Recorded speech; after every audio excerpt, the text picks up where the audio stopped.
If G Fuel saw me drinking that, they would behead me. Anyway, what's up, guys? Welcome to another WyattzWorld Extra. Welcome to the first WyattzWorld Extra in the new house. Today's video is a video I've had planned for a while, but I just wanted to save it until the move was over. But in honor of WrestleMania season, today I'm going to be giving you guys my top 10 WrestleManias of all time. Again, for those who don't know, I have arguably just as big of a passion for WWE as I do for the NFL. I've watched it since I was like 8. I still watch it now. I've never not watched it. I could talk about it for years, so I might actually just turn this channel into more of a WWE channel, even though it'll always remain open to everything. Anyway, you guys know the drill though. Head over to gfuel.com, use code WyattzWorld, save yourself a discount on any G Fuel products, and let's hop into the video.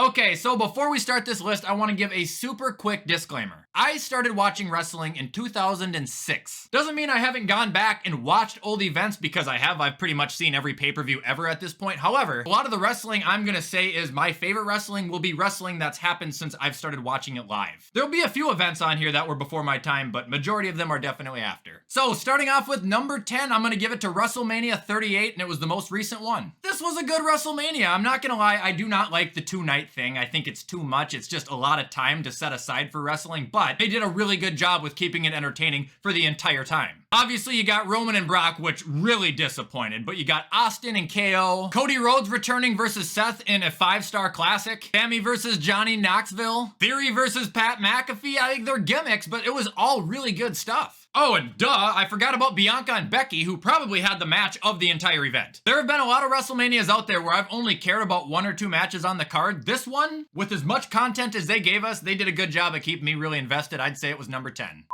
All right, and that brings us to number 9. I'm gonna give it to WrestleMania 31. I liked WrestleMania 31. Now, I'm not gonna lie, at the time, not really. I was kind of let down by it, but now the more I look back at it, it was a really good event. You had an awesome Intercontinental, like 7 or 8 man ladder match to kick off the show. Then you had Randy and Seth, which was a good match. Triple H and Sting, Undertaker, Bray Wyatt, John Cena, Rusev. Then obviously, how could you forget the main event, Brock versus Roman, the original one, the first time they ever fought, where Seth Rollins cashed in on the heist of the century. I think that's why I didn't really like the event, because at the time I hated Seth Rollins, but now he's like my favorite wrestler in the world, so I look back and I'm like, wow, that was actually super cool. Really though, I think this event just had a ton of stars. The matches were all good. They had some unique stipulations, and if I go back and watch a WrestleMania, 31's probably the 9th one I'd pick. All right, coming in next at number 8 is WrestleMania 18. I have a core memory of my childhood with this WrestleMania. Like I said, it was before my time, but I remember going to the video store and renting the VHS, taking it down to my parents' basement, and just watching the entire thing in one sitting. Like I said, I wasn't a fan during this WrestleMania, but I can only imagine the hype that was actually behind it. I mean, damn, man, you had Stone Cold versus Razor Ramon or Scott Hall, whatever. No disrespect. You had Triple H versus Jericho, who was with Stephanie at the time. It was weird in the main event. The Rock versus Hogan, which headlined the night essentially. Undertaker and Ric Flair. I think RVD and William Regal, I want to say at the beginning, had a good match. This WrestleMania, it just delivered, and it delivered to a kid who knew nothing about it. Like I said, I put it in the VHS, I watched it, and I loved it. And unless I'm wrong, I can still remember the Jericho Triple H ending to a T. For one, I want to say Jericho had green pants on. I could be wrong there, but he jumps off the turnbuckle to like hit a moonsault or something, and he eats a pedigree. And then Triple H has both belts, and he does the iconic, Triple H pose. It's an oldie, but it's a goldie. WrestleMania 18 is number 8. All right, and that takes us to number 7. I'm gonna give it to WrestleMania 19. This was another WrestleMania that, like, I have a core memory of just watching it on a VHS that I rented, because it was before my time, but it had some really, really fun matches on it. Jericho and Michaels, for one, was great. Matt Hardy and Rey Mysterio, which opened the show, was awesome. Booker T and Triple H, which the booking was really wrong, we all know it. Angle and Lesnar in the main event. Hogan versus Mr. McMahon. Undertaker in a handicap match versus Big Show and someone else, or maybe it was A-Train and someone else. And then we had Austin versus Rock 3. It really just seemed like this WrestleMania, there wasn't much of a downfall at any part. It just seemed like every match got better and better and better. Now, why don't I have it higher if I think so highly of it? Well, because like I just said, I wasn't a fan during the time of it. I wasn't as connected to the storylines, to the wrestlers. But that doesn't take away from just how damn good this event was.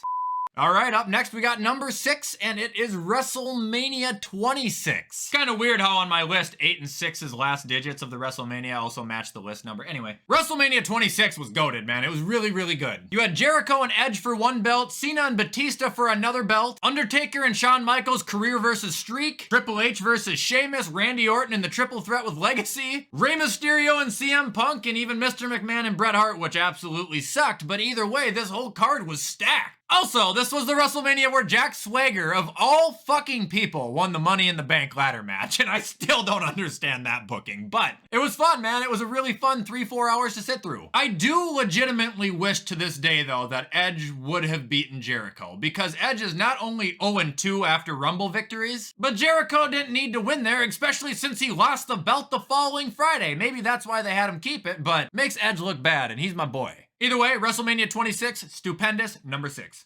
Okay, and that brings us to number 5, and it is WrestleMania 21. It was just another card that was basically stacked from front to finish. Rey and Eddie Guerrero, the first Money in the Bank ladder match. Cena broke out his career versus JBL. Batista broke out his career versus Triple H. You had very young Randy Orton versus Undertaker. You had Michaels and Angle put on damn near the match of the night. And then how can you forget the silly sumo wrestling match with Big Show and Akamoto, or whatever his name was? It was a really good pay-per-view, man. Like, actually really good. And the only reason it's not higher on the list is because it was before my time, right before my time. I do want to say, if I remember correctly though, it was a very short WrestleMania, but I could be wrong. Maybe I should go watch it again. Either way, it's number 5. And coming in at number 4, we have got WrestleMania 25. Still, to me, it's one of the most prestigious WrestleManias of all time, and I don't know why. It was so special. You had the Money in the Bank where CM Punk went back to back. You had the cool match where you got to see Jericho fight like 3 or 4 different legends, and Ricky the Dragon Steamboat went off at the age of like 60 in it. The Hardy Boys in a very underrated Extreme Rules match, Rey versus JBL, which was kind of silly. And then you've got the triple main event. Undertaker and Michaels won, which is arguably the greatest wrestling match of all time, not kidding. You had the world title triple threat, which was Cena, Edge, and Big Show. Cena won, I was really happy. And then the match that closed the show, Triple H versus Randy Orton for the WWE title, where the crowd was completely fucking dead. Not that the match was bad, they were just so drawn out from everything before it. I thought it was great. Triple H's entrance throwing the hammer through the glass was great, although I disagree with the booking and I think Orton should have won. All right, that brings us to number 3, and I am so scared to say this right now. WrestleMania 17. I did not watch it live. It's not fair. I know it's the best WrestleMania of all time, but I wasn't a live fan. It didn't hit the same. For those confused about what I'm going on about right now, WrestleMania 17 is widely considered the best WrestleMania ever, and for very, very good reasons. Like I just said 10 times though, it just didn't hit the same for someone who didn't watch it live. I mean, it was just a ridiculous card. You had Shane McMahon versus Mr. McMahon in a street fight, Rock versus Austin 2, Jericho and William Regal, Big Show and Kane. I actually think there was a third person in that match too. But how could you forget the triple threat tag team TLC match? That, in my book, pretty much makes this show what it was. Rock and Austin was great, but this match, it's defining. The iconic Edge spearing Jeff Hardy from fucking 20 feet in the air. You have Rhino pushing, I think it was Bubba Ray and Spike Dudley through 6 tables on the outside of the ring. Someone gives Lita a power bomb off of a ladder. Like, it was ridiculous. Either way, it was a great event. It's number 3 on my list, and zero disrespect to X7. All right, moving on to number 2, we've got WrestleMania 28, and this is just one of the most iconic, nostalgic, like, trips I can think of going back to my childhood. I remember this like it was yesterday. Finally got Cena versus The Rock, something we never thought we would see, and I'm still pissed Cena lost. You had Triple H versus Undertaker, Hell in a Cell. CM Punk versus Chris Jericho in an absolute banger for the WWE title. Cody versus Big Show was good. Randy versus Kane was kinda eh. And then really the only match that disappointed me the night was the world title match where Sheamus beat Daniel Bryan in 18 seconds. And that's why I was disappointed, because it was 18 seconds. And every one of the stories felt so fucking real and personal. Jericho was going after Punk for being straight edge, trying to make him an alcoholic. Cena and The Rock were defending their legacies. Triple H essentially wanted to literally murder The Undertaker. Like, it was crazy. It felt real, it looked real, and I think it's my second favorite WrestleMania ever.